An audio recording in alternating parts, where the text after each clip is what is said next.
Bonjour à tous. Je suis ravie d'être parmi vous aujourd'hui. Euh, et j'espère qu'au terme de cette conférence, donc, je pourrai vous apporter des solutions face aux problématiques de choix de standards pour vos expériences professionnelles. Donc aujourd'hui, je vais vous parler de l'implémentation du strict typing de PHP 7 avec ou sans la génération de la PHP doc. Donc, déjà, je me présente. Donc, je m'appelle Danielle Kayumbi Bonkoto.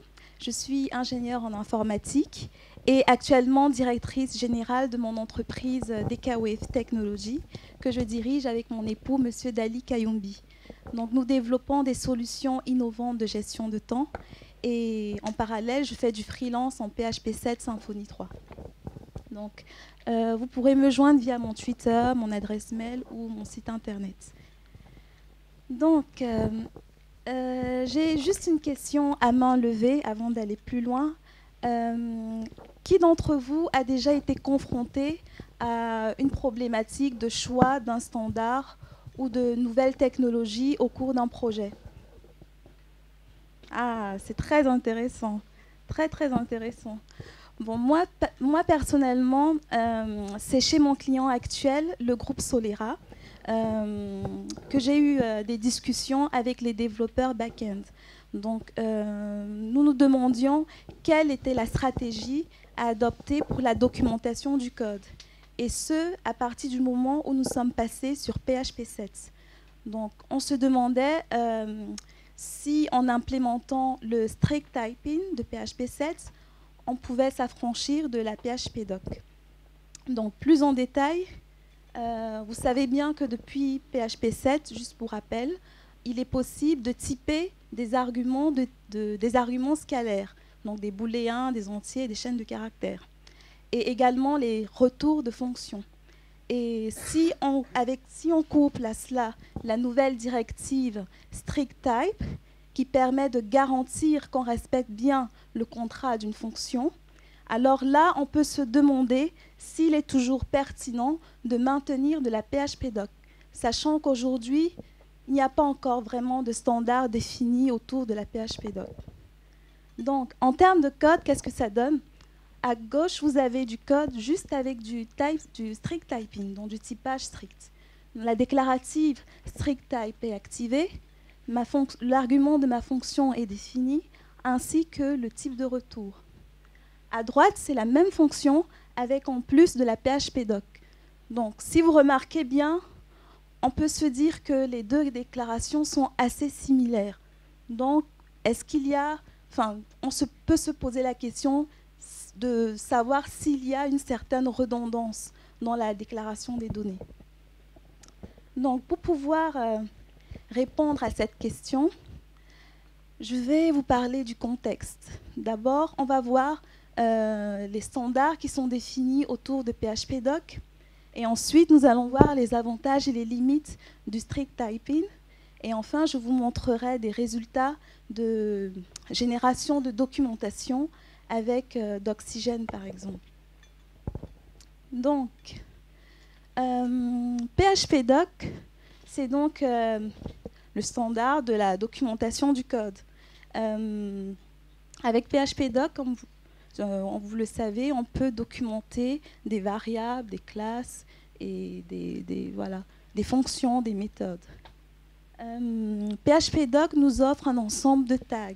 Par exemple, on peut définir décrire, donner la description d'une fonction, définir l'auteur, donner des types, ainsi de suite.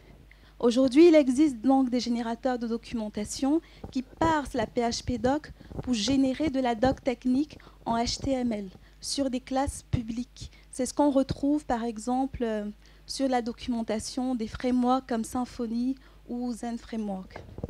Et en plus de cela, la majorité des IDE tels que Eclipse ou PHP Storm nous permettent aujourd'hui de générer automatiquement de la PHP doc. Donc, maintenant, en termes de standards, je voudrais d'abord vous parler de PHP Documentor. Donc, c'est l'un des outils de génération de documentation le plus utilisé. Et c'est lui qui est à la base aujourd'hui du standard qui est implémenté dans la plupart des IDE pour la PHP-Doc. Ensuite, nous avons la PSR. Donc, excusez-moi. La PSR, juste pour rappel, c'est PHP Standard Recommendation. Donc, c'est l'ensemble des recommandations qui sont définies pour l'écosystème de PHP. Par exemple, vous avez la PSR 1, qui est le Basic Coding Style, et qui définit donc le style de code. Juste pour rappel, une PSR suit un workflow bien défini. Lorsqu'elle est soumise, elle est en mode draft. Ensuite, elle passe en mode review. Et après, elle est acceptée et elle peut être implémentée. Donc, la bonne nouvelle, c'est que pour la PHP-Doc, on a une PSR qui existe aujourd'hui et qui est en cours d'écriture. Donc, c'est la PSR 5 qui est vraiment dédiée au standard de la PHP-Doc. Bon, cependant, c'est depuis 2014 qu'elle est en mode draft et on espère qu'incessamment sous peu, elle passera en mode review. Je vous invite à voir la documentation sur le repository GitHub. La doc est vraiment très riche et très détaillée et c'est vraiment très intéressant. Donc, justement, en parlant de la doc de PSR 5, moi, j'ai pris juste le chapitre 6 qui traite des éléments structurés, c'est-à-dire les classes, les fonctions et les variables.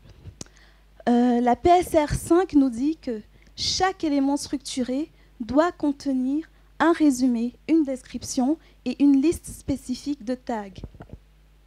Pour le cas particulier des fonctions et des méthodes, on doit avoir les tags param pour les arguments de la fonction, return pour le type de retour, et throw si on lève une ou plusieurs exceptions.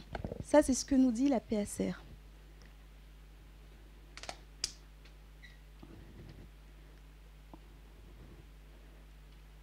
OK. Donc, pour résumer tout ceci, actuellement, dans les IDE, on implémente déjà ce standard. Donc là, j'ai pris un petit exemple avec une fonction définie en PHP 7 avec l'argument int et le retour tableau. Lorsque je génère la PHP doc automatiquement, j'ai bien mon doc bloc qui est ISO avec la PSR 5.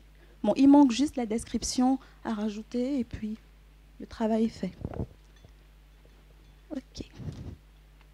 Donc, maintenant, nous allons voir les avantages et les limites de PHP 7 Strict Typing. Donc, depuis PHP 5.1, il est possible de typer des arguments objets et tableaux. Depuis PHP 7.0, il est possible de typer des arguments scalaires et également de renseigner le retour d'une fonction ou d'une méthode. Et depuis PHP 7.1, il est possible d'indiquer si une fonction ne retourne rien via void. Et par la syntaxe point d'interrogation, on peut indiquer qu'un argument ou qu'un type de retour peut être nul. Cependant, il y a quelques limites. La première limite que moi j'ai recensée, c'est aujourd'hui, avec le typage de PHP 7, on ne peut pas indiquer qu'un tableau contient des instances d'une classe particulière. Qu'est-ce que je veux dire par là? Si vous regardez cet exemple, ici, je veux retourner un tableau d'articles.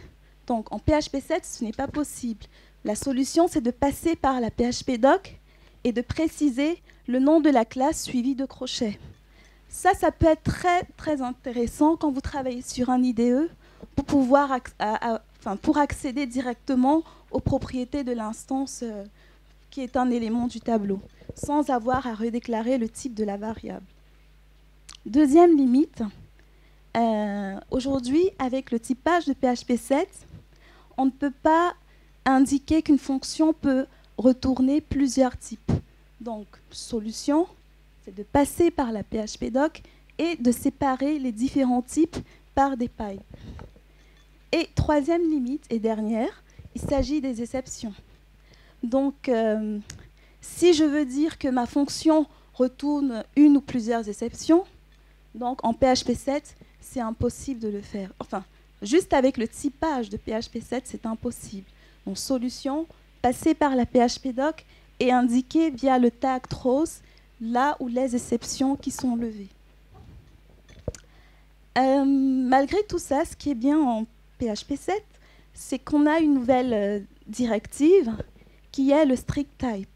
Donc, lorsque cette directive est activée, on est sûr que le contrat de la fonction sera respecté. Si vous appelez la fonction avec un argument de type invalide, systématiquement, ça déclenche un fatal error. Ça, c'est intéressant parce que ça permet d'avoir un code de qualité. Donc, on maîtrise ce qu'on a en entrée, ce qu'on a en sortie, et du coup, ça facilite l'écriture des tests unitaires. Maintenant, je vais vous montrer des résultats de tests de génération de documentation avec un générateur d'oxygène. Bon, c'est celui-là que j'ai choisi.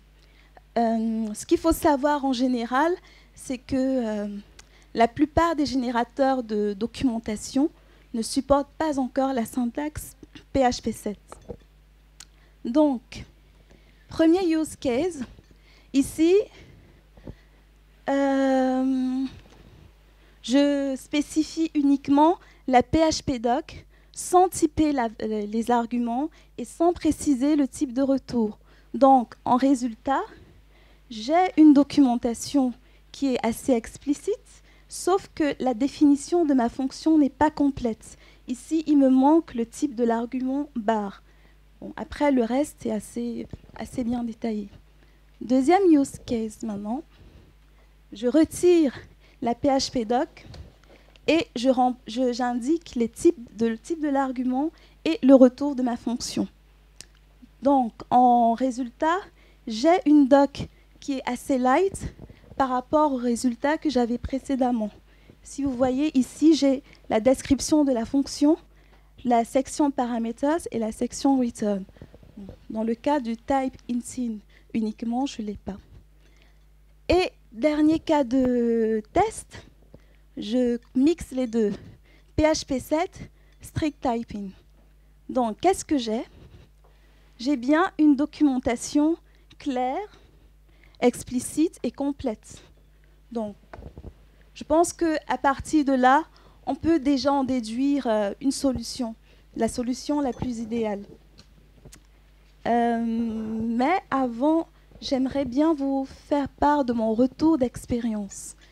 Donc, comme je vous l'ai dit tout à l'heure, avec mes collègues des devs back-end, nous avons eu plusieurs discussions sur le choix donc, de la stratégie pour la documentation du code. En fait, certains disaient que en implémentant systématiquement le typage strict de PHP 7, on pouvait complètement retirer la PHP-doc. Bon, d'autres comme moi n'étaient pas du tout d'accord. Pourquoi?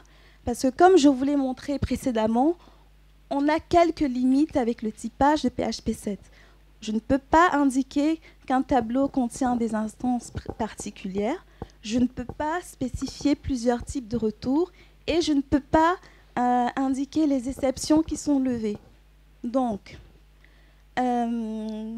malgré cela, d'autres personnes me disaient que on peut utiliser la PHP-doc pour les cas exceptionnels. Bon, ça peut être une solution, mais dans ce cas, on aura une partie du code sans PHP-doc et une autre partie du code avec de la PHP-doc. Moi, de mon avis et de mon expérience, pour aboutir à une solution idéale, lorsqu'on a affaire à ce type de problématique, il faut avoir une solution homogène et consistante. Donc, en partant donc de ce postulat et en considérant le fait qu'aujourd'hui, il y a une PSR sur la PHP-doc et qu'il est très facile de générer de la PHP-doc dans les différents IDE, alors pour moi, il faut coupler la PHP-doc avec le typage strict de PHP 7. Donc, d'où la solution. J'ai un petit bug.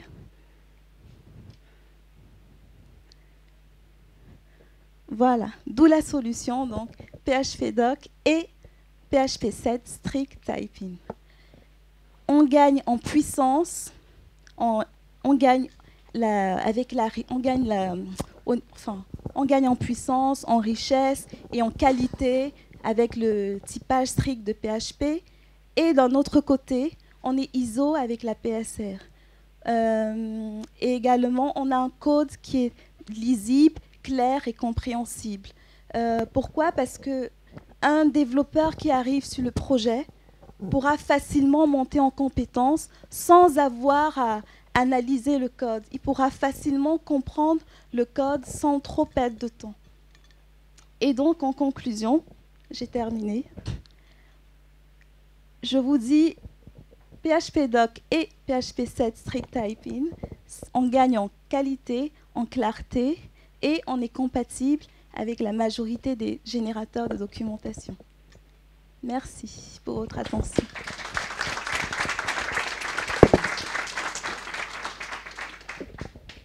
Est-ce que vous avez des questions?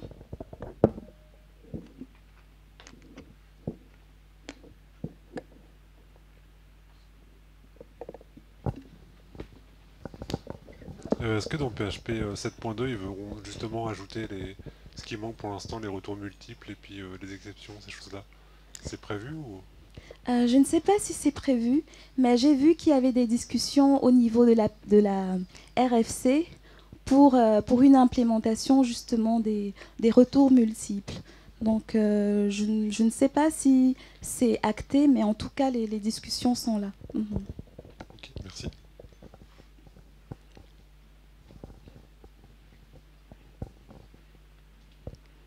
Il y a une autre question? Non? Bon, sinon, je vous remercie encore une fois de plus. Et si jamais vous avez d'autres questions, je suis disponible à la fin de la conférence. Voilà, merci beaucoup et bonne fin de soirée.